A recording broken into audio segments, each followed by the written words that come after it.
Hello, everybody. This is Pastor Ginna from First Presbyterian Church of Taos, here with your weekly children's sermon.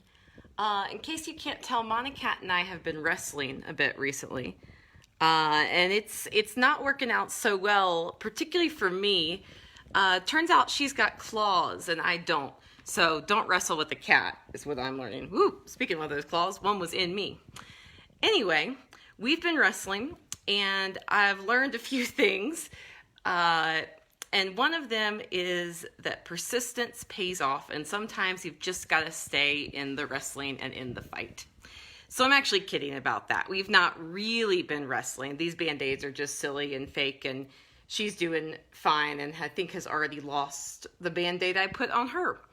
But we do read a story in the Bible this week about how a character named Jacob wrestles with God.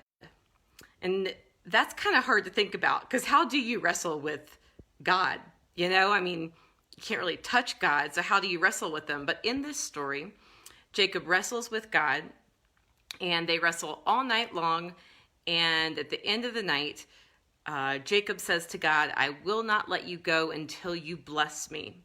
And so God does bless Jacob, not with a bunch of Band-Aids, though God touches Jacob in a way that gives him a limp, but God gives Jacob a blessing that helps him reconcile or become friends again with his brother. So I'll see you guys tomorrow for worship, but I want you to think about those times in your life when you have to face something hard, because I think that might be what we learned from Jacob, is that we do have to wrestle with things that are hard. Sometimes they're real things.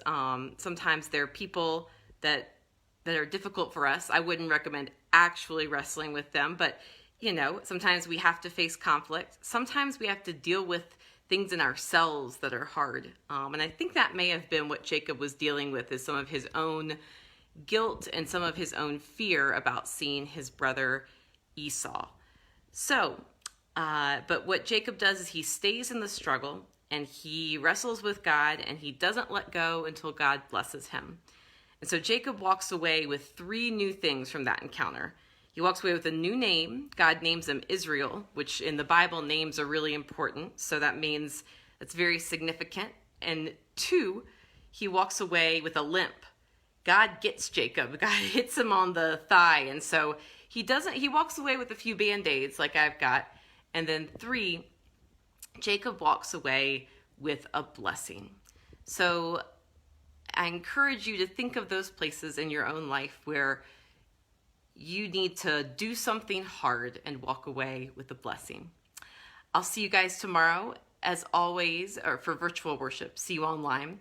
As always, feel free to post a comment with your parents or grandparents. Let us know how you're doing. And as we always say, may God be with you there, and may God be with us here. Bye-bye.